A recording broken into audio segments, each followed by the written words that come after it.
चलिए स्टार्ट करते हैं। तो लास्ट क्लास में हमने कोऑर्डिनेशन इन एनिमल्स खत्म करके प्लांट्स का कोऑर्डिनेशन स्टार्ट किया था, राइट। जितने भी हॉर्मोन्स बचे हुए थे लास्ट क्लास में हमने सारे डिस्कस कर लिए थे।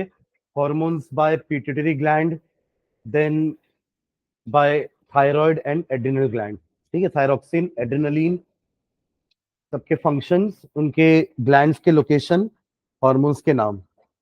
ठीक है, कोई बाहर जाके वो एग्जॉस्ट बंद कर देगा क्या? साइड में स्विच है, देखना इसी रूम का एग्जॉस्ट बंद हो ना, बगल वाले का मत करना। उस तरफ बाहर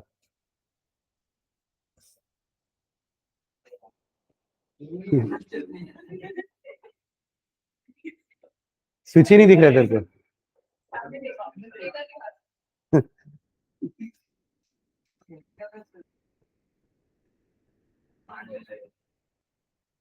चलो ठीक, ठीक है। उसके बाद हमने स्टार्ट किया था कोऑर्डिनेशन इन प्लांट्स, जिसमें हमने बात की थी कि प्लांट्स के पास नर्वस सिस्टम नहीं है, तो इनके पास एक ही टाइप का कोऑर्डिनेशन होगा, केमिकल।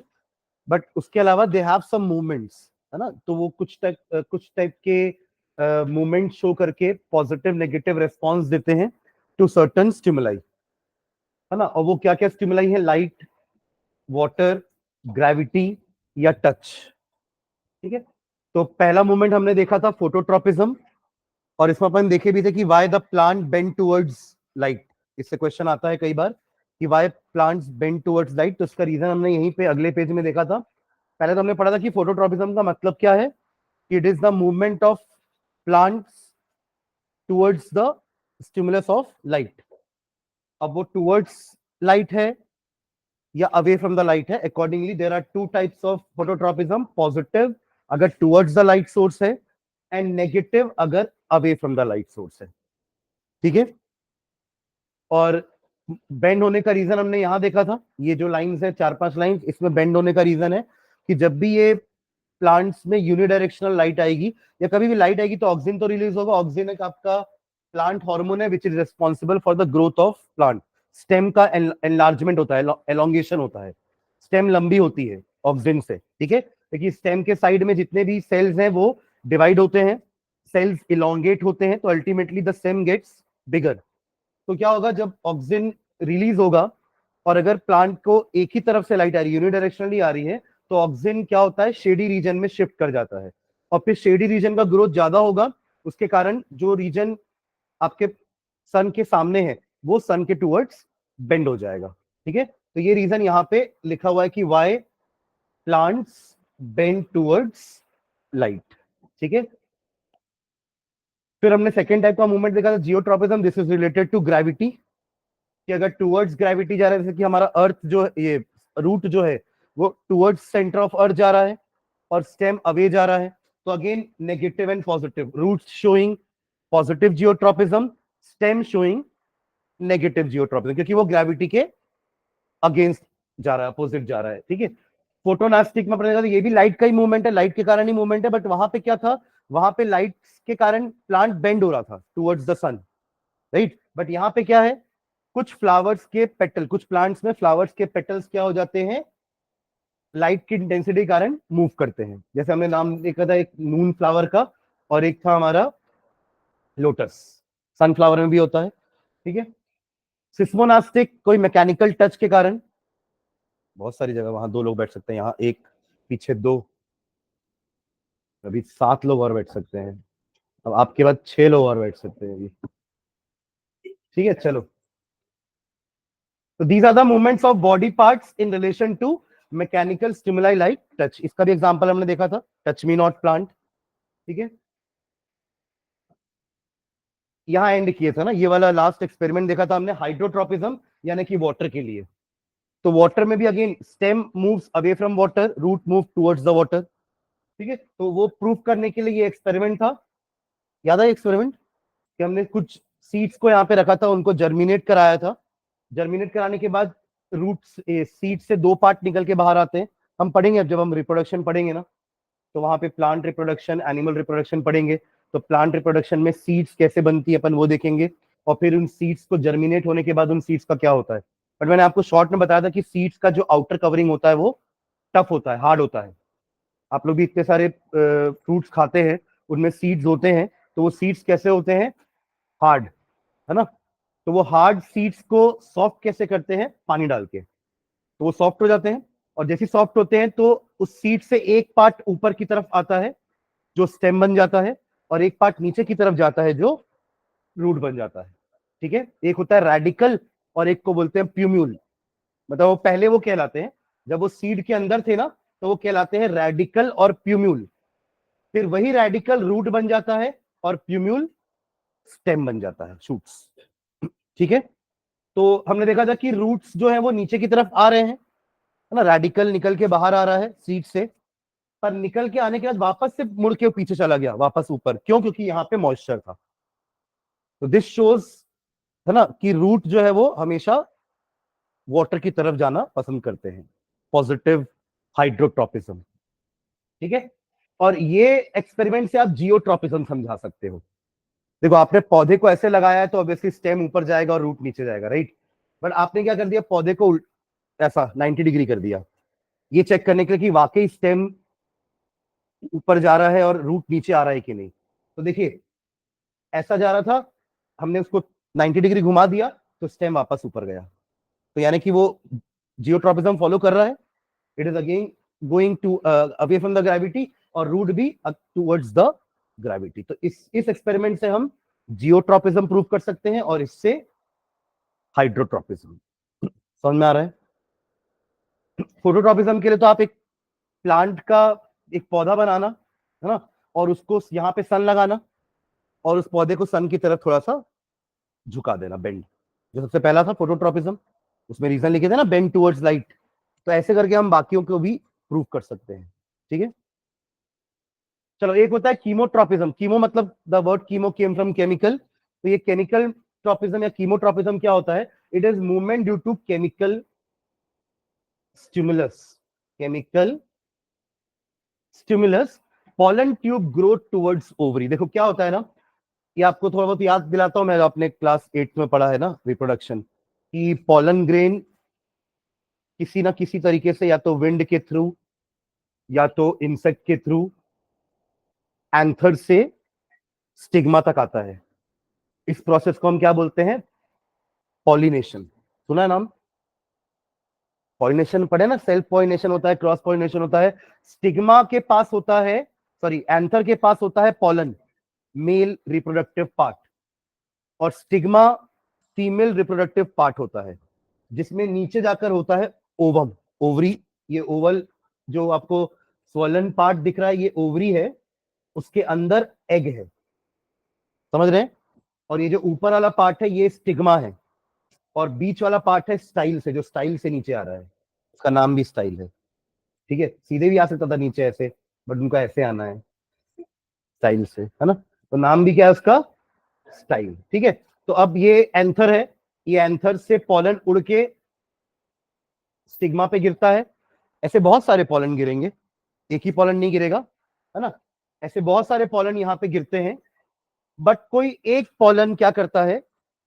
पॉलन ट्यूब बना करके ओवम तक पहुंचता है, ताकि उसको क्या कर सके? फर्टिलाइज कर सके। समझ में आ रहा है क्या? तो ये जो प्रोसेस हो रहा है ना, बेसिकली वो कुछ केमिकल रिलीज कर रहा है पॉलन, जिससे वो ट्यूब बन रहा है, और फिर वो ट्यूब में स्लाइड करके नीचे जा रहा है। यहां से गिरेगा तो लग जाएगी ना पॉलन को, ऐसे, हाँ। तो वो क्या बना रहा है अपने लिए? एक हाँ, एक स्लाइड बना रहा है। वाटर पार्क में से स्लाइड से ऐसे जाएगा, तो वैसे ही वो भी अपने लिए स्लाइड बना रहा है, एक रास्ता बना रहा है, और फिर वो रास्ते में ऐसे जाएगा अंदर।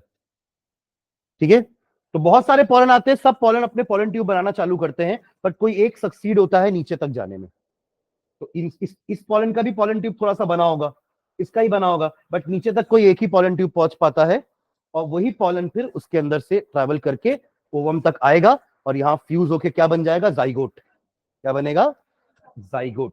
जैसा हमारे अंदर होता है, बस हमारे अंदर ये है कि पॉलन की जगह स्पर्म होता है, बाकी ओवम तो अपने भी ओवम होता है, एग। ठीक है, प्रोसेस का नाम हमारे में भी फर्टिलाइजेशन ही है, बस पॉलिनेशन नहीं बोलते हैं। ठीक है, क्योंकि ऐसे स्पर्म उड़ के नहीं जाता ना, वरना उसको ही पॉलिनेशन बोलते। ठीक है, तो it is the movement due to chemical stimulus. Pollen tube growth, pollen tube का ग्रोथ हो रहा है किसके टूवर्ड्स? ओवरी के टूवर्ड्स। ठीक है, क्लियर है सारे मूवमेंट्स? एक होता है सर्कमन्यूटेशनल मूवमेंट। सर्कमन्यूटेशनल मूवमेंट मतलब क्या? और आप देखो ये वाला जो प्लांट है इसका जो ब्रांच होगा वो जैसे ही इससे टच हुआ ना, टच होने के बाद अनइक्वल टाइप का ग्रोथ होता है। ये वाला पार्ट ज्यादा ग्रोथ करने लगता है, ये वाला पार्ट कम ग्रोथ करने लगता है। उसके कारण क्या होता है? यहां पर स्पाइरल टाइप का फॉर्मेशन क्रिएट हो जाता है। इसी को बोल रहे हैं सर्कमन्यूटेशनल मूवमेंट। ऐसा नहीं कि प्लांट गया ही ऐसे ऐसे करके था, वो गया सीधा था, बट सीधा जाने के बाद जैसे ये टच हुआ ना यहाँ पे, फिर क्या हुआ? ये पार्ट भी ग्रोथ हो रहा था जो टच हुआ, और जो पार्ट यहां रह गया ना वो भी ग्रोथ हो रहा था। पर इसका ग्रोथ ज्यादा हुआ, इसका ग्रोथ कम हुआ। तो ये ग्रोथ ज्यादा हुआ तो वो झूलने लगा नीचे, और वो झूल के अपने आपस में ही क्या होने लगा? वाइंड अप होने लगा, और वो स्प्रिंग जैसा बन गया।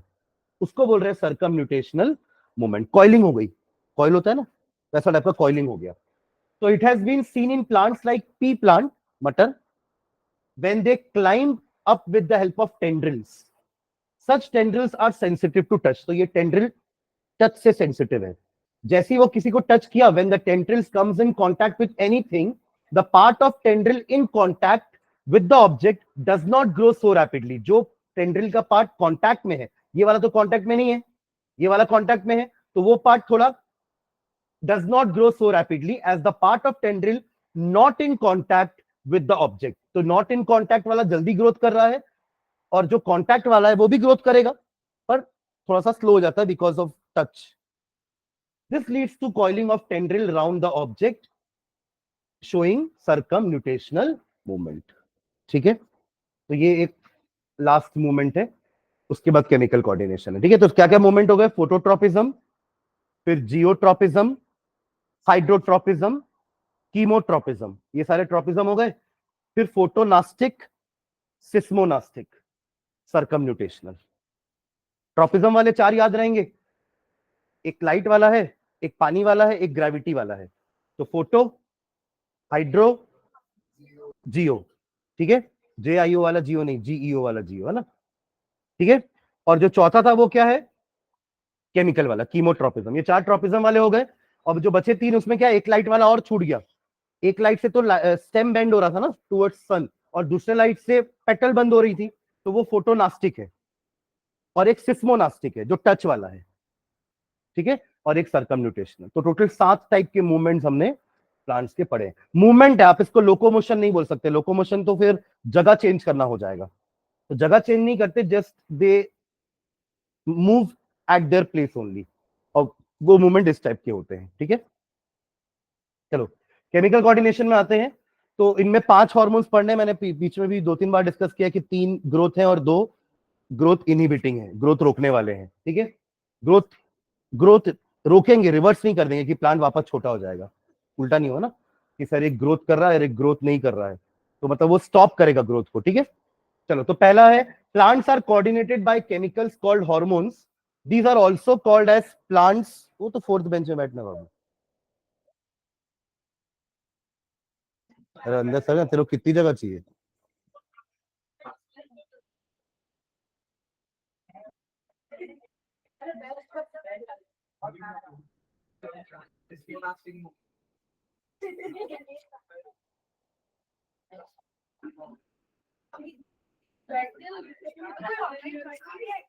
चार लोग, हाँ निकालना पड़ेगा कुछ लोग को। चलो आगे बढ़े। तो plants are coordinated by chemicals called hormones, जैसे हमारे अंदर है hormones. These are also called as plant growth regulators. तो रेगुलेटर बोल रहे हैं तो दोनों टाइप का होगा ना, रेगुलेट मतलब सिर्फ बढ़ाना नहीं होता, कम करना भी होता है। ठीक है, these are commonly known as auxin, cytokinin and gibberellin. ये तीनों हमारे ग्रोथ क्या प्रमोटर्स हैं, और ये दोनों growth inhibitors, abscisic acid ABA and ethylene. इन सबको डालते हैं फ्रूट्स वगैरह में ताकि फ्रूट्स जल्दी से पक जाए। ठीक है, auxin the chemical substances which enhance growth of stem. तो वो ऑक्सिन ही रिलीज हो रहा था ना, जब लाइट पड़ रही थी तो स्टेम का ग्रोथ हो रहा था, राइट। तो which enhance growth of stem, roots, etc. comes under auxin. Okay, which enhance growth of stem, roots, etc. comes under auxin. फिर इंडोल 3 एसिटिक एसिड, ये उसका नाम है ना, IAA एसिटिक एसिड, तो आपने पढ़ा है ना। Indole 3 acetic acid IAA is a natural oxygen जो प्लांट्स खुद बनाते हैं, ठीक है।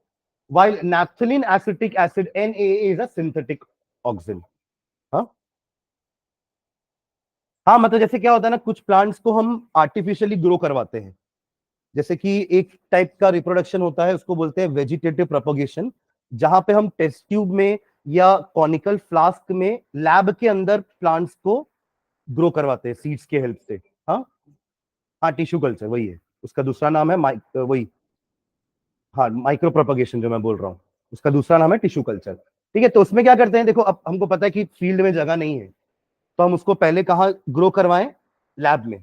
तो लैब में अब ऑक्सीजन कहां से लेके आएंगे, तो लैब में हम सिंथेटिक ऑक्सीजन यूज करते हैं, ठीक है। तो नैप्थलीन एसिड NAA आपका सिंथेटिक है, और IAA is a natural oxygen जो प्लांट्स खुद प्रोड्यूस करेंगे, ठीक है। अब इसके फंक्शंस है ना, ये सारे फंक्शंस लिखे हुए हैं ऑक्सीजन के कि वो क्या क्या काम करेगा प्लांट में। एक होगा सेल इलोंगेशन, इलोंगेशन हो रहा मतलब प्राइमरी ग्रोथ। हम जैसे पढ़ते थे ना, मेरिस्टेमेटिक टिश्यू 3 टाइप के होते हैं, एक होता है एपिकल जो प्लांट को हाइट वाइज बढ़ाता है ना, एक होता है लेटरल जो प्लांट को साइड वाइज बढ़ाता है। तो इलोंगेशन मतलब लंबाई बढ़ाना, ठीक है। तो सेल इलोंगेशन IAA वही indole acetic acid bring the enlargement of cell by increased endosmosis. Endosmosis से क्या होगा, सेल बड़े होंगे साइज में, स्वेलिंग होगा ना, तो उससे वो साइज बढ़ेगा उनका।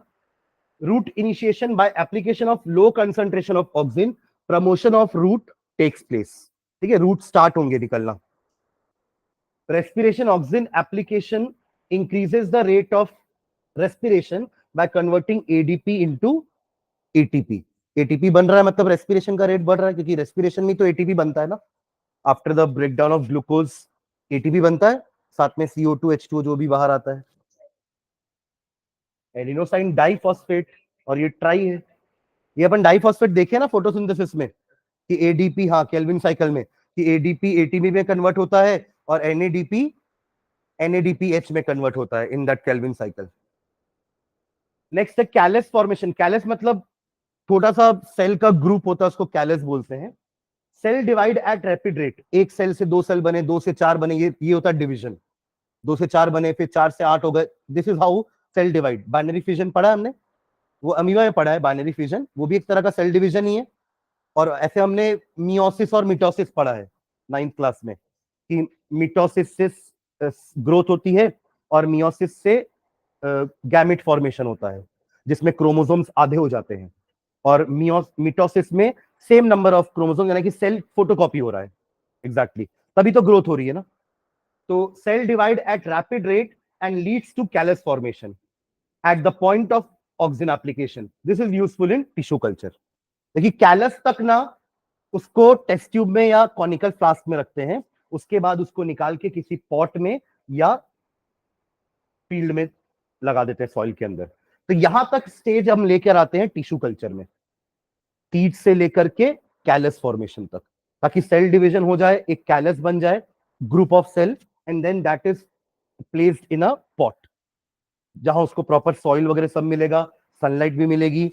अब वो अपना नॉर्मल वाला ऑक्सीजन बनाना भी चालू कर देगा, IAA वाला, ठीक है। अभी तक हमने उसको कैलस तक लाया था बाय NAA, सिंथेटिक ऑक्सीजन डाल डाल के उसको कैलस तक बनाया, और फिर उसके बाद वो नेचुरल ऑक्सीजन से बड़ा होगा, ठीक है। नेक्स्ट है parthenocarpy, formation of fruit without pollination. वैसे पॉलिनेशन के बाद वो सब सीड बनती है, फिर सीड से वो जो ओवरी होता है, ओवरी फ्रूट बन जाता है। मतलब जो आज आम हम खा रहे हैं आम, तो वो एक्चुअली कभी ओवरी था, समझ रहे हैं। और जो गुटली है वो कभी ओव्यूल था, सीड। वो सीड तो फर्टिलाइज होकर के, मतलब वो ओव्यूल तो फर्टिलाइज होकर के सीड बना, प्लांट्स के सारे पार्ट झड़ गए, फ्लावर के, उसका पेटल लेटल सब झड़ गया। मतलब आम के पेड़ में पहले फूल आता है ना, फिर बाद में फल आता है। तो पहले फूल था, फूल में वो सब थी, पेटल्स वेटल्स थी, सेपल थी, है ना, स्टेमन था, कार्पल था, सब था। पर जैसे ही फर्टिलाइजेशन हुआ वो सारे झड़ जाएंगे, अब पेटल्स का काम नहीं है कुछ भी, पेटल्स का काम खत्म हो गया। स्टेमन का काम खत्म हो गया, अब सिर्फ क्या बचेगा, अंदर फर्टिलाइज्ड एग और बाहर का ओवरी, यही ओवरी क्या बनेगा, फ्रूट, और अंदर का जो ओव्यूल जो फर्टिलाइज हो गया वो बनेगा सीड। M I clear? ठीक है, तो पार्थेनोकार्पी का मतलब क्या होता है, फ्रूट का फॉर्मेशन हो जाता है without pollination and may be fertilisation is done with the help of hormones, तो हॉर्मोन्स की हेल्प से हम फर्टिलाइजेशन करवाते हैं। This results in the formation of, अब जब पॉलिनेशन और फर्टिलाइजेशन हुआ नहीं है प्रॉपर तो सीड नहीं बनेंगी, तब वो फ्रूट कैसा होगा, सीडलेस, क्योंकि सीड तभी बनेगी जब वो प्रोसेस पूरा होगा। कौन सा प्रोसेस, पॉलिनेशन, फिर वो पॉलन ट्यूब बनाएगा, फिर वो स्लाइड करके नीचे आएगा और फर्टिलाइज करेगा, तब सीड बनेगी। और यहां तो ये सब हो ही नहीं रहा है, ना पॉलिनेशन हो रहा है, ना फर्टिलाइजेशन में भी होगा तो भी किसके कारण होगा, हार्मोन के कारण, वही ऑक्सिन। तो उस केस में फ्रूट कैसे बनेगा, सीडलेस वाला फ्रूट बनेगा, मतलब उसके अंदर बीज नहीं होगा। ठीक है, तो ये हुआ हमारा सारा कितना, 3 4 5 फंक्शन है किसके, ऑक्सिन के। तो यहां भी क्वेश्चन ऐसे आएगा कि आपको 4 5 एक्टिविटी दे देगा प्लांट्स की, बताओ इलोंगेशन ऑफ स्टेम, इसके लिए कौन सा हार्मोन रिस्पॉन्सिबल है, तो ऑक्सिन। ठीक है, चलो उसको लिखोगे क्या पहले, हाँ यहां तक लिख लियो हाइड्रोपिज्म तक, कि नहीं लिखे हैं, मैं बोला था भी आज की कॉपी चेक करूंगा मैं, कंप्लीट है सबकी कॉपी, तो कब करोगे फिर, हाँ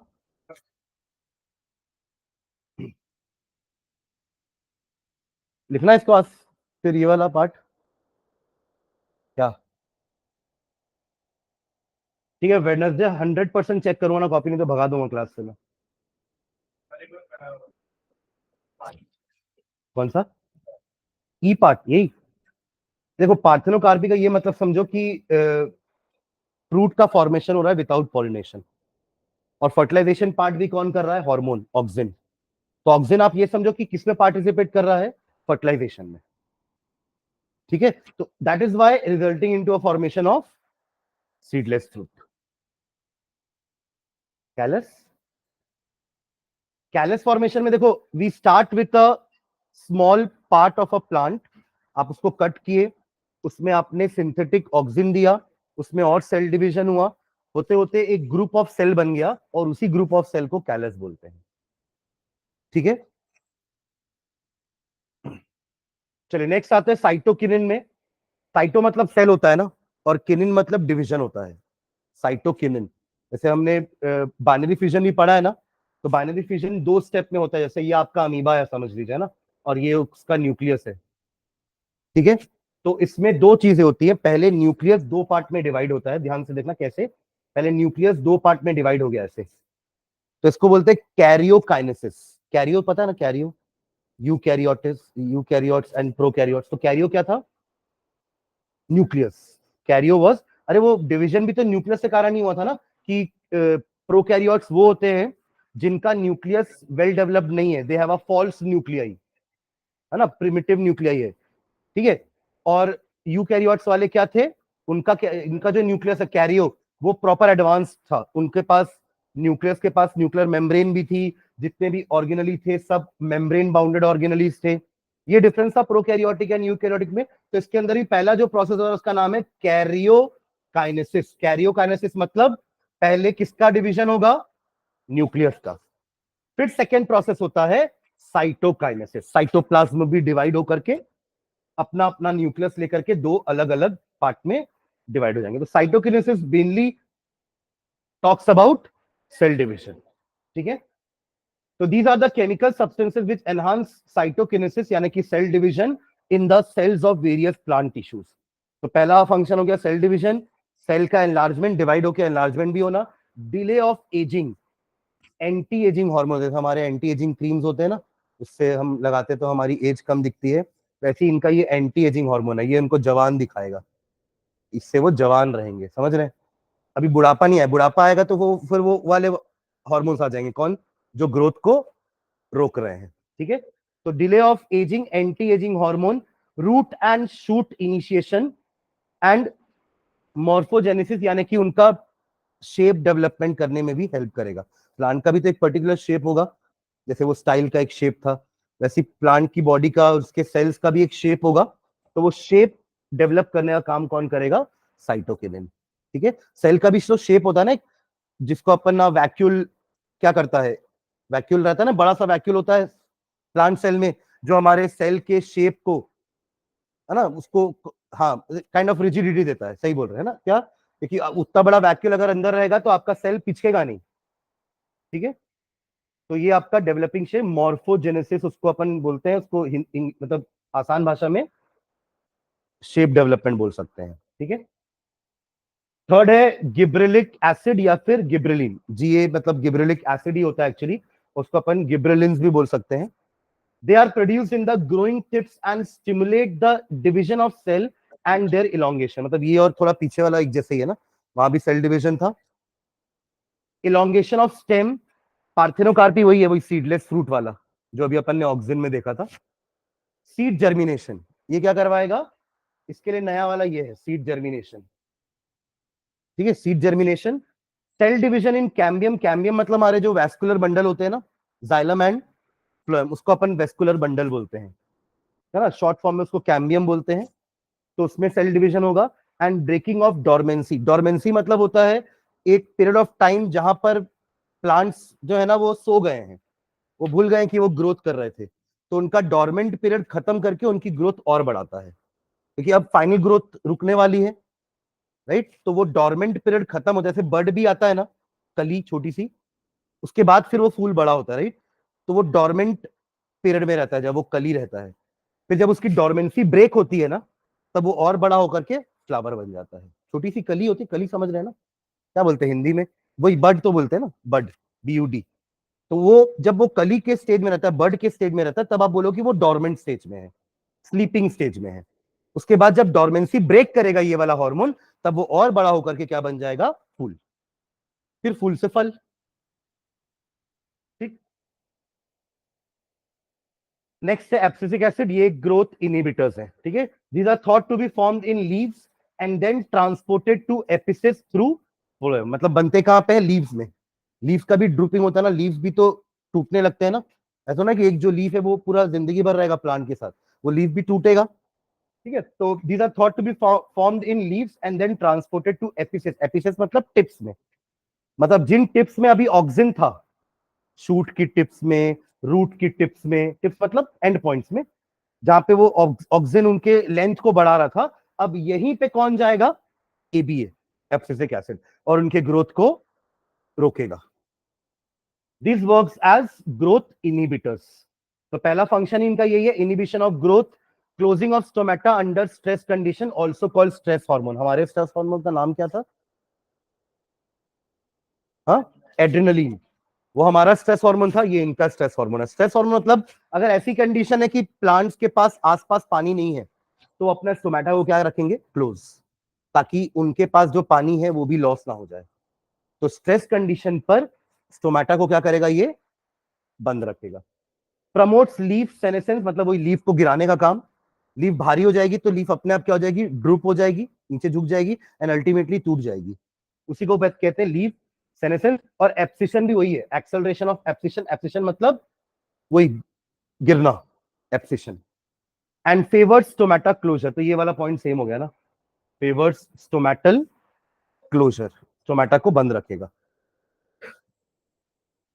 एंड लास्ट है इथिलीन। इथिलीन तो एक ऑर्गेनिक कंपाउंड होता है, इथिलीन अपन पढ़ेंगे इस, हमारा केमिस्ट्री में एक चैप्टर है कार्बोनेट्स कंपाउंड, तो इथिलीन उसमें एक अपन कंपाउंड पढ़ेंगे, कार्बन कंपाउंड है। ठीक है, it is produced in all living tissues of plants, it moves through diffusion process, some of its effects are, diffusion तो आप जानते हैं ना, एक जगह से दूसरी जगह ट्रैवल करेगा from higher concentration to lower concentration, उसको डिफ्यूजन बोलते हैं। It has an inhibitory effect on growth, जैसे कि उसका था पहला पॉइंट, उसका भी इनहिबिशन ऑफ ग्रोथ था, यहां भी पहला पॉइंट वही है। It induces ripening of fruit, ये फ्रूट को पकाएगा, पकाएगा मतलब वैसा वाला पकाएगा नहीं, क्या बोलेंगे? सड़ाएगा, पकाएगा अलग चीज है, सड़ाएगा तो गलत हो गया ना, मतलब पकाएगा मतलब कच्चा था तो पक गया, बस वो वाला पक गया। हाँ, हाँ वो तो लिखा ही, उसका हिंदी समझा रहा हूं मैं।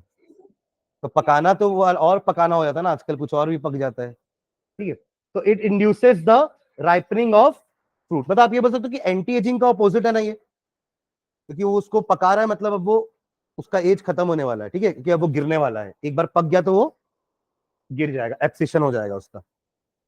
इट इंड्यूसेस एपिनेस्टी ऑफ लीफ, यानी कि डाउनवर्ड बेंडिंग ऑफ लीफ, एपिनेस्टी बोलते हैं उसको। जैसे वो भी था ना अपना सिस्मोनास्टिक मूवमेंट, वहां पे लीफ भी तो फोल्ड हो रही थी ना, तो ये फोल्ड होना नास्टी, ठीक है। It induces root hair formation, जो रूट्स है वहां पर हेयर का फॉर्मेशन होना स्टार्ट हो जाएगा। It stimulates flowering in pineapple, क्योंकि उसके बाद उसकी हाइट खत्म ना, पाइनएप्पल जितना बड़ा हो गया उसके बाद उसके फ्लावर आ गए ऊपर, मतलब वो पाइनएप्पल का फाइनल हाइट हो गया। तो it induces flowering in pineapple. And last, it controls oxygen level in tissues. मतलब पहले जो टिश्यूज में ऑक्सीजन बन रहा था, अब वो बनना बंद हो जाएगा, क्योंकि अब ये ग्रोथ को क्या कर रहा है, इनहिबिट कर रहा है, ठीक है। तो ये इसके 5-6 पॉइंट्स हो जाएंगे। तो कोई भी हार्मोन हो उसके 4-5 फंक्शन अपन याद रखेंगे पांचों के, ठीक है। ओके, एक टॉपिक और है इसमें, फोटोपिरिडिज्म एंड फ्लावरिंग। फोटोपिरिडिज्म का मतलब है, देखो फोटो मतलब पता है आपको लाइट, और पीरियड का मतलब होता है टाइम। ऐसे प्लांट्स जिनको डे टाइम ज्यादा चाहिए ग्रोथ के लिए, नाइट टाइम कम चाहिए, ऐसे प्लांट्स भी होते हैं। कुछ ऐसे प्लांट्स भी होते हैं जिनको नाइट टाइम ज्यादा चाहिए, डे टाइम कम चाहिए, for their growth, for flowering. और ऐसे प्लांट्स भी होते हैं जिनको कोई फर्क नहीं पड़ता रात हो या दिन हो, ठीक है। तो 3 टाइप के प्लांट्स हो गए। एक होते हैं हमारे short day plants. Short day plants का मतलब क्या हुआ, ऐसे प्लांट्स को डार्क पीरियड ज्यादा चाहिए, क्योंकि वो शॉर्ट डे वाले हैं, उनको डे वाला टाइम या लाइट वाला टाइम कम चाहिए और डार्क वाला टाइम ज्यादा चाहिए, ठीक है। एक सेकंड ना, ये कहां से हल्ला हो रहा है।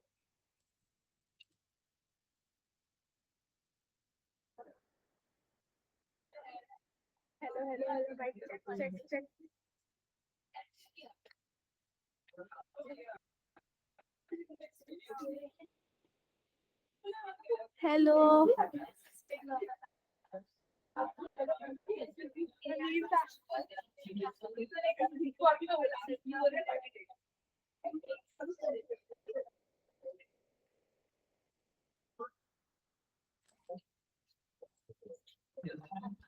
हाँ, तो एसडीपी यानी कि शॉर्ट डे प्लांट्स क्या हुए, जिनको डे टाइम कम चाहिए, यानी कि डार्क पीरियड ज्यादा चाहिए फॉर फ्लावरिंग। एग्जांपल हो गया जैसे टोबैको हो गया, सोयाबीन हो गया, इन टाइप के प्लांट्स को हम एसडीपी बोलते हैं, शॉर्ट डे प्लांट्स। कुछ लॉन्ग डे प्लांट्स होते हैं जिनको डे टाइम लॉन्ग चाहिए, डार्क टाइम कम चाहिए। तो such plants need shorter dark periods for flowering. ऐसा होता है ना ठंड में और गर्मी में, ठंड के समय शाम जल्दी हो जाती है, ऐसा बोलते हैं ना, दिन का टाइम कम होता है, तो उस टाइप में ये सारे प्लांट्स जो है वो ज्यादा फेवरेबल कंडीशन में ग्रोथ करते हैं, क्योंकि उनको दिन का पीरियड ज्यादा चाहिए होगा।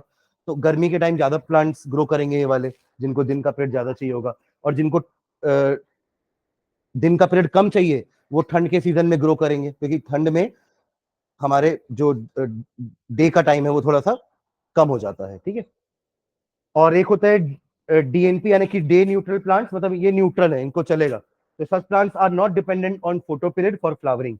टोमेटो हो गया, सनफ्लावर एक्सेट्रा, तो इनको कोई मतलब नहीं है कि कितना दिन का टाइम है कितना रात का टाइम है, ये अपने आप से ग्रोथ करेंगे। तो flowering is a part plant flowering in a plant, sorry, flowering in a plant occurs at the particular time of the year and is controlled by the factors like photoperiod, यानी कि कितना उनको दिन में light मिल रहा है, and temperature. The response of plants to the relative length and alterations of light and dark periods with regard to initiation of flowering is called photoperiodism. मतलब flower आने में क्या, किसको ज्यादा टाइम चाहिए, किस टाइप का, लाइट वाला कि डार्क वाला, उसको बोल रहे हैं अपन फोटोपीरियडिज्म, ठीक है। और ये 3 टाइप के हो गए। On the basis of length of photoperiod, plants have been classified into 3 types, short day, long day and day neutral, ठीक है। बस यही था चैप्टर, थ्योरी तो इतना ही है, अभी एक क्वेश्चन आंसर्स चालू हो गए हैं। तो रखेंगे बुक, निकालो क्वेश्चन आंसर्स पढ़ते हैं।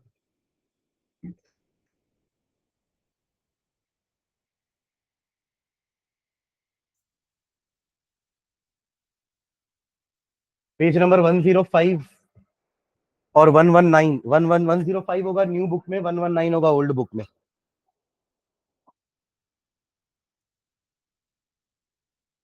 देखो क्या लिखा फर्स्ट क्वेश्चन।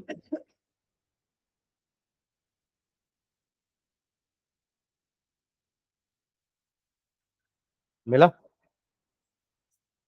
अब तो लिख ही नहीं रहे तो सब साथ में लिखना, फिर कितना जगह छोड़ोगे, समझ में नहीं आएगा। बट वेडनेसडे को कंप्लीट चाहिए नोट्स। संडे को इस चैप्टर का टेस्ट रहेगा। ये चैप्टर सबका आ रहा है ना स्कूल में? क्या बात कर रहे हो, तो कैसे लाइव प्रोसेस आ रहा है क्या? हाँ, बायो में सिर्फ लाइव प्रोसेस थोड़ी ना आ रहा होगा, ये भी तो आ रहा है ना। आ रहा है या नहीं आ रहा है, ये तो टेस्ट है संडे को। ठीक है, और संडे को ही मैंने, जो इस संडे को नहीं हो पाया था क्योंकि आप लोग की मैथ्स क्लास भी थी और टेस्ट भी था, तो नेक्स्ट संडे को वो एसिड बेस सॉल्ट का पीवाईक्यू करेंगे। मतलब क्लास भी रहेगी, जैसे कल आप लोग की मैथ्स क्लास और टेस्ट दोनों था, वैसे नेक्स्ट संडे को साइंस क्लास और टेस्ट दोनों रहेगा। तो टेस्ट इस चैप्टर का रहेगा पूरा, और वेडनेसडे को आप लोग मुझे नोट्स दिखा दोगे इसका पूरा, और वेडनेसडे को ये टाइम मिलेगा तो हम मेटल नॉन मेटल चालू कर देंगे। ठीक है, और संडे को, हाँ करेंगे ना, इसके भी मैं जितने का भी रिवीजन कराऊंगा उसके पीवाईक्यूज करेंगे हम। जैसे उस 3 चैप्टर का हम रिवीजन करके पीवाईक्यूज कर चुके हैं जो शुरू में पढ़े थे, और अभी वाले में एक एसिड बेस सॉल्ट है, उसके बाद ये वाला कंट्रोल कोऑर्डिनेशन का पीवाईक्यू करेंगे, और फिर एक हमारा मेटल नॉन मेटल। अवर एनवायरमेंट तो बहुत सिंपल सा चैप्टर है, इसको ही पढ़ाना पड़ेगा अभी, मतलब ऐसे पढ़ाऊंगा मैं। अ, हाँ चलो वन शॉट ले लेंगे। ठीक है, और कुछ चैप्टर? मेटल नॉन मेटल तो पढ़ेंगे ना, बोल तो रहा हूँ वेडनेसडे को चालू कर देंगे। ऑर्गेन वो भी आ रहा है, वो पूरा चैप्टर आ रहा है? अच्छा ठीक है, चलो अभी तो इसको आगे बढ़ाते हैं। चलो फर्स्ट क्वेश्चन देखिए क्या है। क्या है तोशा, पढ़ो जोर से। हाँ, what is the difference between reflex action walking? Difference है ना दोनों में। रिफ्लेक्स एक्शन एक इनवॉलेंट्री एक्शन है, राइट, और वॉकिंग तो वॉलेंट्री है। सबसे पहला डिफरेंस तो यही है, इनवॉलेंट्री है ना, और ये voluntary. Reflex action is controlled by spinal cord, जबकि वॉकिंग तो आपका सेरिबेलम कंट्रोल कर रहा है। बैलेंसिंग करके आप चल रहे हो ना, वरना आप सीधे नहीं चल पाओगे। तो reflex action are spontaneous automatic mechanical responses which are under our will, which are not under our, हाँ, which are not under our will and are controlled by spinal cord। जबकि वॉकिंग क्या है, ये हमारे विल वाला है इसलिए voluntary है। यहाँ पे आप under our, not under our will की जगह इनवॉलंटरी भी लिख सकते हो, चलेगा, है ना। और ये है voluntary response which involves contraction and relaxation of muscles. चलोगे तो पैर के मसल्स कॉन्ट्रैक्ट और रिलैक्स करेंगे तभी आपके पैर का मूवमेंट हो पा रहा है। ठीक है, of leg and is controlled bye cerebrum of brain, क्योंकि वॉलंटरी एक्शन को सेरिब्रम भी कंट्रोल करता है।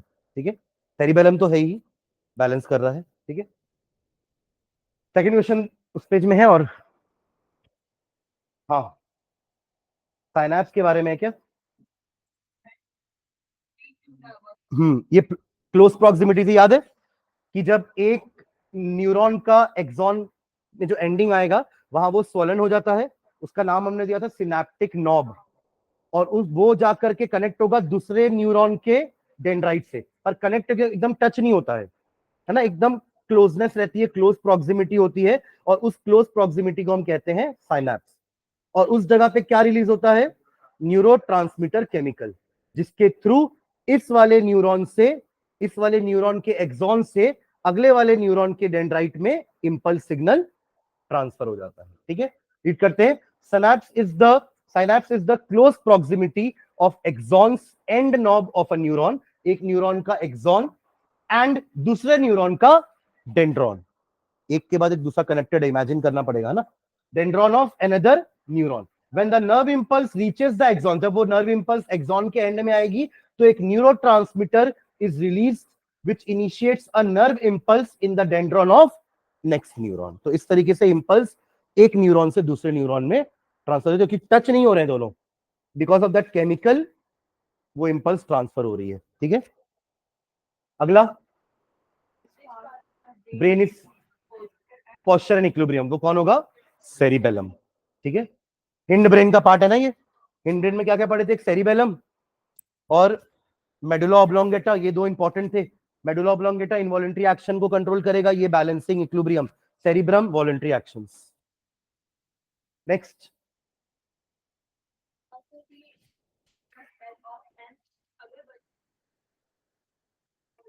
तो ये पूरा रेस्पॉन्स टू स्टिमुलाई समझाना है अपने को कि एक अगरबत्ती की स्मेल आए तो हम कैसे पहचाने कि अगरबत्ती है ये।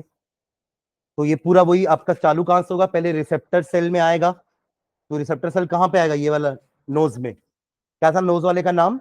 ऑल्फैक्टो रिसेप्टर्स। ये ऑल्फैक्टो रिसेप्टर में जाएगा स्मेल, फिर वहां से इंपल्स सिग्नल में कन्वर्जन होगा, सेंसरी न्यूरॉन इनको लेकर जाएगा, ऐसे वो ब्रेन तक पहुंचेगा ना, मोटर न्यूरॉन, एसोसिएशन न्यूरॉन सब आएगा। The chemical present in the smoke of agarbatti enter the nasal chamber and dissolved in the mucus to form solution.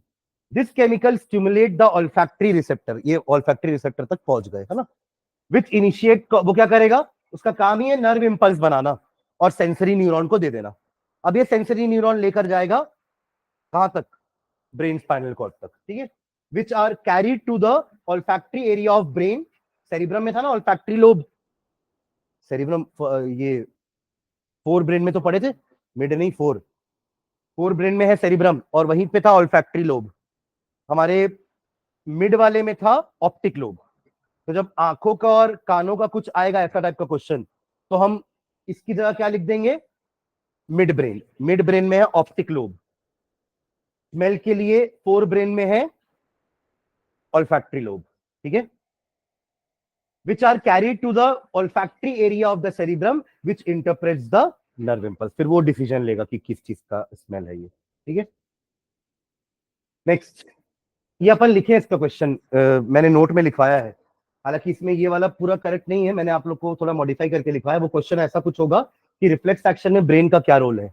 पढ़े? कोई रीड कर दो जोर से। हाँ, what is the role of brain in the reflex action. हमने पूरा रिफ्लेक्स आर्क बना के एक नोट लिखा था, अगर आप लोग को याद हो तो। हमने लिखा था कि ब्रेन का कोई डायरेक्ट रोल नहीं है रिफ्लेक्स एक्शन में, बट हाँ जो भी आपका मसल का मूवमेंट होता है या बॉडी मूवमेंट होता है तो उसको कंट्रोल करने के लिए सेरिबेलम है। प्लस जो भी इनपुट है वो भी हम ब्रेन को भेजते हैं कि किस इनपुट के कारण ये एक्शन हमने किया है, ठीक है।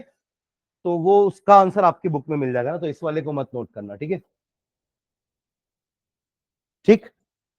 नेक्स्ट पेज नंबर 108 में आ जाओ या 122। ओल्ड बुक में 122, न्यू बुक में 108 मिला। हाँ, रीड करें next question Trisha. What are plant hormones? तो प्लांट हार्मोन क्या है? दे आर द केमिकल, जैसे हमारे अंदर है एनिमल्स के अंदर हार्मोन, तो वो भी केमिकल ही है। विच स्टिमुलेट द ग्रोथ, है ना, उनके ग्रोथ को वो कंट्रोल करते हैं। And while some other retard the growth. कुछ स्टिमुलेट करते हैं यानी कुछ इनिशिएट करते हैं ग्रोथ को, और कुछ ग्रोथ को रिटार्ड करते हैं, ठीक है। Such chemicals are called plant hormones, ठीक है। मतलब हमारे अंदर हार्मोन्स सिर्फ ग्रोथ के नहीं है, और भी बहुत सारे हैं ना। अब इन लोगों को थोड़ा डायबिटीज होगी प्लांट को, कि इनके पास भी इंसुलिन होना चाहिए, तो हमारे में वो उनको वो अलग अलग टाइप का उनका फंक्शन है। बट यहाँ पे इनका मेन फंक्शन तो ग्रोथ रेगुलेशन ही है। समझ रहे हैं? सभी का काम क्या है? Growth regulation. कुछ ग्रोथ को बढ़ाएंगे, कुछ ग्रोथ को रिटार्ड करेंगे, ठीक है। चलिए नेक्स्ट क्वेश्चन।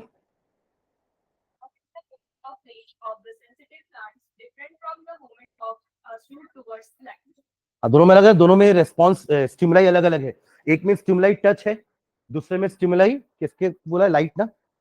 दूसरे में स्टिमुलाई क्या है? लाइट है। दोनों में फर्क है ना। तो in sensitive plant movement of body part take place in relation to mechanical stimuli like touch. When we touch the leaf, it begins to fold up epinasty, वही nasty, सिस्मोनास्टिक। Such movements are called seismonastic movements. जबकि उसमें क्या है? Shoot move towards the light, it shows the phenomena of positive phototropism. And auxin play important role in such movements. ठीक है। Auxin मतलब उसमें involve है उस मूवमेंट में, ठीक है। नेक्स्ट। That promotes. तो ऑक्सिन के अलावा वो दोनों को भी लिख सकते हो ना। सिर्फ ऐसे ही बोला ना ग्रोथ को कौन के लिए रिस्पॉन्सिबल है, तो पहले तीनों ही ग्रोथ के लिए रिस्पॉन्सिबल है। हाँ, एग्जैक्टली ऐसा बोलते हैं स्टेम इलॉन्गेशन, तो हम ऑक्सिन लिखते हैं, ठीक है। नेक्स्ट।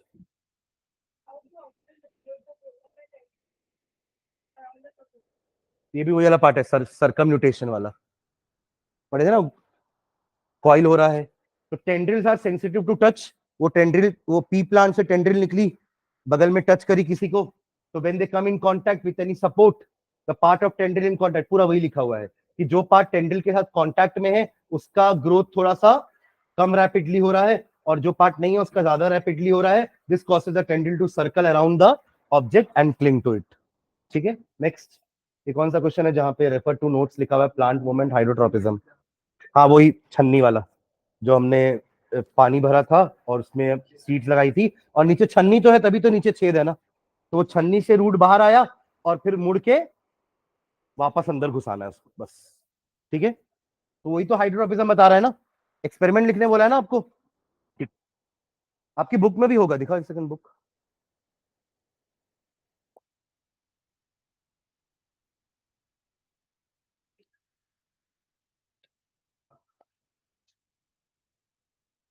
ये वाला तो दिया हुआ है, फिगर 6.5 में फोटोट्रोपिज्म शो कर रहा है, फिगर 6.6 में जियोट्रोपिज्म, वही प्लांट को 90 डिग्री रोटेट करके रखे थे ना, याद है क्या, जिससे स्टेम थोड़ा ऐसा जाके फिर सीधा हो गया था और रूट ऐसा जाके फिर नीचे हो गया था, तो वो दोनों फिगर तो है, फिगर 6.5 एंड फिगर 6.6। हाइड्रोट्रोपिज्म का नहीं दिया है क्या, नहीं दिया, ठीक है, ये इसमें है, आप लोग इससे नोट कर लेना, ठीक है। चलिए नेक्स्ट क्वेश्चन देखो, page number 111, 126 in the old book, क्या है फर्स्ट क्वेश्चन,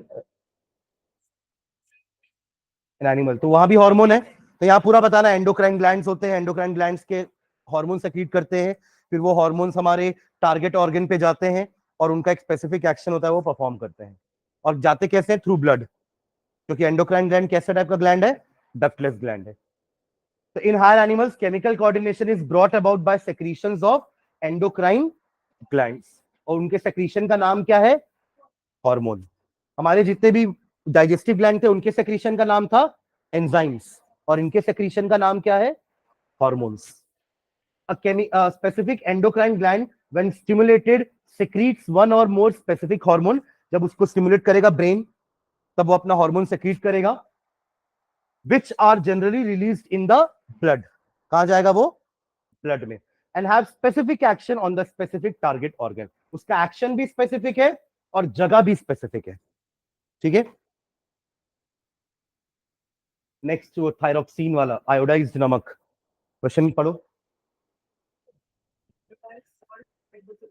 क्योंकि उससे आपका थायरोक्सिन का प्रोडक्शन होता है ना, it is iodine containing hormone thyroxine, तो iodised salt contains iodine in the form of potassium iodate, this iodine is essential for the synthesis of thyroxine hormone by thyroid gland, क्योंकि अब उसके कारण ही हमारा मेटाबॉलिज्म चल रहा है ना, हमारा कार्बोहाइड्रेट का डाइजेशन, प्रोटीन का डाइजेशन, ये सब आपका थायरोक्सिन हार्मोन रेगुलेट कर रहा है, कंट्रोल कर रहा है।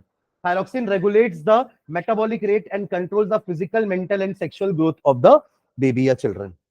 ठीक है, नेक्स्ट, एड्रेनलिन का है क्या,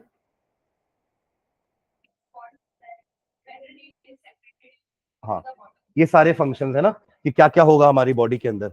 एड्रेनलिन वही आपका stress hormone, fright flight and fight, emergency situations में है ना, तो उसमें हार्ट बीट बढ़ जाती है, रेस्पिरेशन रेट बढ़ेगा, है ना, तो rate of heartbeat increases which increases the blood pressure, respiration rate increase हो जाएगा, आपका ग्लूकोज क्योंकि खत्म हो रहा है ना, तो जल्दी जल्दी ग्लाइकोजन जो है वो ग्लूकोज में कन्वर्ट होना चालू होगा ताकि ब्लड में शुगर लेवल बढ़े। ठीक है, it increases the breakdown of fat in the adipose tissues and dilates the pupil of eye, मतलब आई की प्यूपिल को भी डायलेट करेगा, मतलब छोटा करेगा।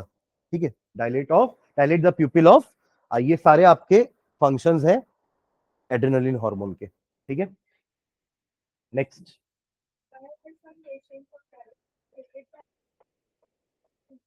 ये भी ठीक है, उनका पेनक्रियास से इंसुलिन सेक्रीट होना बंद हो गया होगा या कम हो गया होगा, जिससे उनके ब्लड का शुगर का लेवल, हाँ, बढ़ रहा है, तो वो वापस से उस लेवल पर नहीं आ पा रहा है, तो दे टेक इंजेक्शंस। ठीक है, तो in diabetic patients the body cells are not able to use glucose as respiratory fuel, glucose ही तो है हमारा रेस्पिरेटरी फ्यूल, उसी का तो ब्रेकडाउन होकर एनर्जी बन रही है, तब उनका बॉडी सेल्स उस ग्लूकोज को यूज नहीं कर पा रहा है, तो अल्टीमेटली ब्लड में वो ग्लूकोज का लेवल बढ़ रहा है। and body is not able to store glucose as glycogen.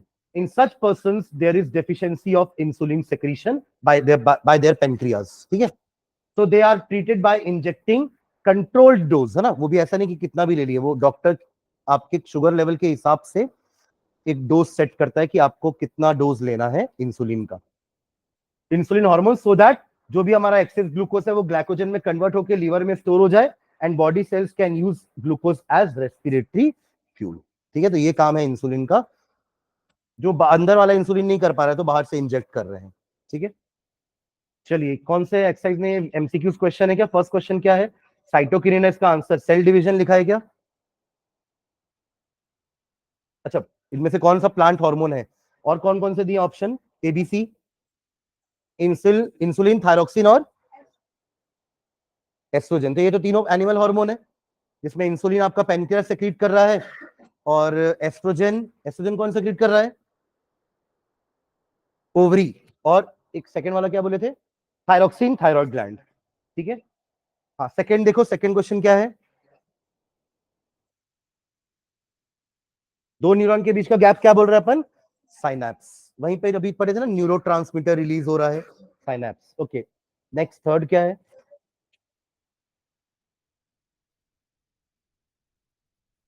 All of the above. ठीक है, नेक्स्ट फोर्थ क्वेश्चन देखो, व्हाट इज द, हाँ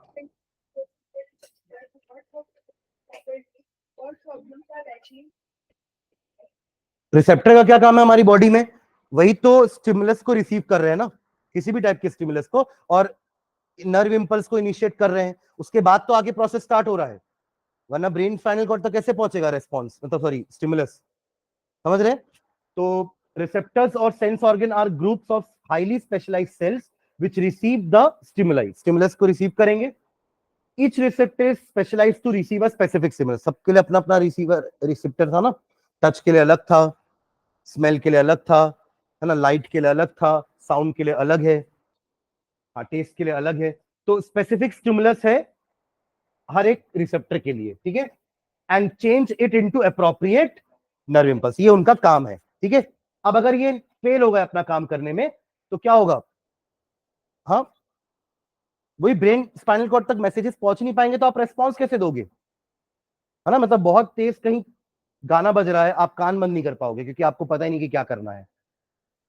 ठीक है, तो when receptors fail to function properly the body functions will be disturbed and may be health hazard or fatal. ठीक है, next क्या है जो रेफर टू नोट्स है? Question number 5. हाँ, न्यूरॉन तो पहली क्लास में बनाए थे ना, साइटोन, डेंड्राइट, एक्सॉन. ठीक है, नेक्स्ट फोटोट्रॉपिज्म का क्या है?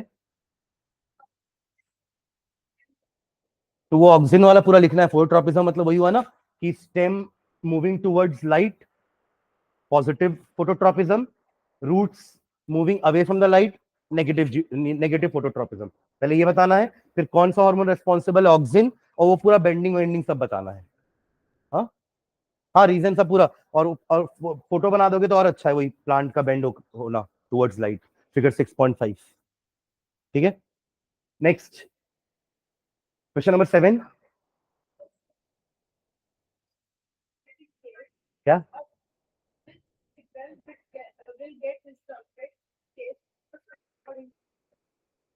स्पाइनल कॉर्ड इंजरी होगी तो रिफ्लेक्स एक्शंस नहीं कर पाएंगे अपन, है ना. तो spinal cord control reflex actions of the body. So in case of injury to spinal cord the signals of reflex action will be disrupted. उनके सिग्नल्स फिर डिसरप्ट हो जाएंगे, आप रेस्पॉन्स नहीं दे पाओगे, फास्ट सडन रेस्पॉन्सेज नहीं दे पाओगे. ठीक है, and the body will not be able to give quick responses to harmful stimuli. Again यही होगा, health hazard and fatal. This increases the chance of damage to the body by such stimulus. ठीक है, वो तो अपन ने पढ़ा था ना इंपॉर्टेंस ऑफ रिफ्लेक्स एक्शन में, कि रिफ्लेक्स एक्शन का क्या जरूरत है. एक तो वो ब्रेन का काम कम कर रहे हैं, और दूसरा क्विक रेस्पॉन्सेज दे करके हमें हार्मफुल स्टिमुलाई से बचा रहे हैं. तो अगर वो नहीं काम करेंगे तो हार्मफुल स्टिमुलस हमारी बॉडी को डैमेज करेंगे. ठीक है, 8 क्या है? 8 लिखा नहीं है इसमें. हाउ डज,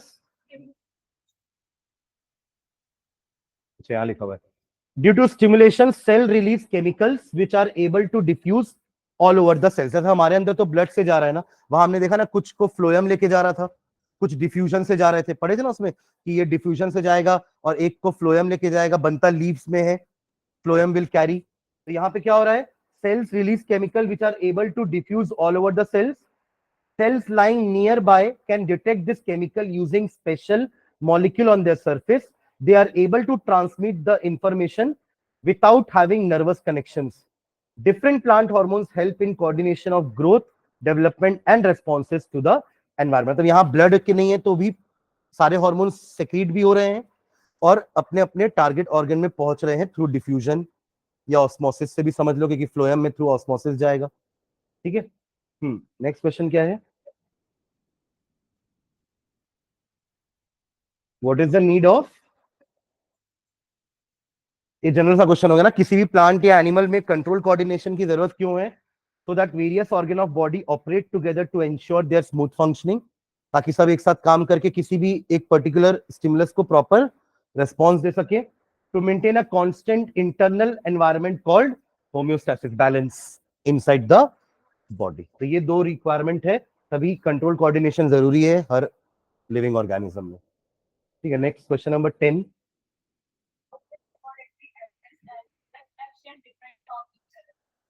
हाँ, इनवॉलंटरी एक्शंस और रिफ्लेक्स एक्शन में क्या डिफरेंस है, देखो दोनों है इनवॉलंटरी, इसलिए दोनों में डिफरेंस पूछ रहा है, पर एक को स्पाइनल कॉर्ड कंट्रोल कर रहा है और दूसरे कौन कंट्रोल करेगा, जो मिड ब्रेन और हिंड ब्रेन में हमारा जो मेडुला ऑब्लोंगेटा है वो कंट्रोल करेगा, और इसको कौन कंट्रोल करेगा, स्पाइनल कॉर्ड।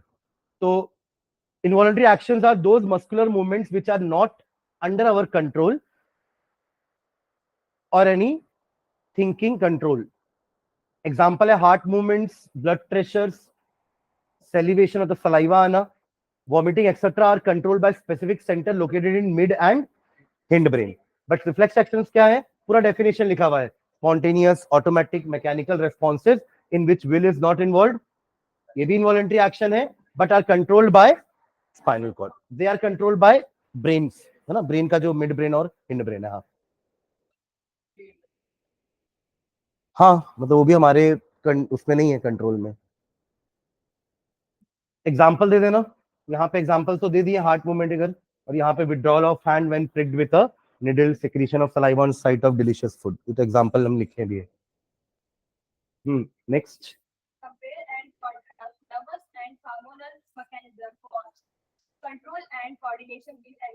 हमने दो पढ़े ना, एनिमल में नर्वस कोऑर्डिनेशन भी पढ़ा है और केमिकल भी, तो दोनों में अपन को डिफरेंस करना है कि दोनों में डिफरेंसेस क्या क्या है। तो पहला है उसकी स्पीड में डिफरेंस, कि जो हमारा नर्वस कोऑर्डिनेशन होता है वो हमेशा क्विक एक्टिंग होता है, बट हार्मोनल दोनों हो सकता है।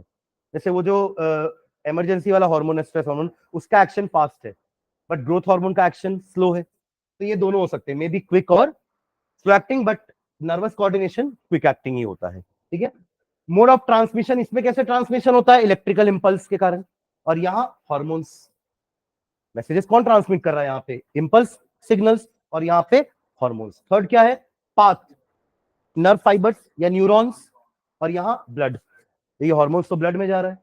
और चौथा है ड्यूरेबिलिटी, यानी कि इसका इफेक्ट कितने समय तक रहता है, ड्यूरेबल कितना है। तो ये शॉर्ट टर्म होता है, जैसे कि एक बॉल आई तो अपन ने पकड़ लिया, हो गया खत्म उसका, बट इसका इफेक्ट लॉन्ग लास्टिंग होता है। ठीक है,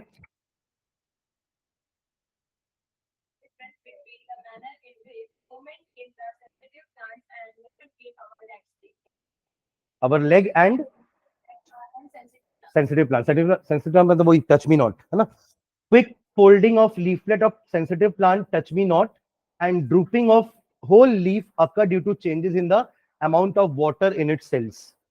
वहां पे कोई भी नर्वस या मस्कुलर टिश्यू इन्वॉल्व नहीं है, जबकि हमारे मूवमेंट्स में मसल्स आर इन्वॉल्व, उनका कॉन्ट्रैक्शन और रिलैक्सेशन होता है, तब हमारे मसल्स का मूवमेंट होता है। तो हमारे में मतलब ये नर्वस टिश्यू इन्वॉल्व है ना इन अवर मूवमेंट्स, बट उनके पास तो नर्वस टिश्यू है ही नहीं, तो no nervous tissues is involve. ठीक है, muscle cells bring about movements by changing their shape.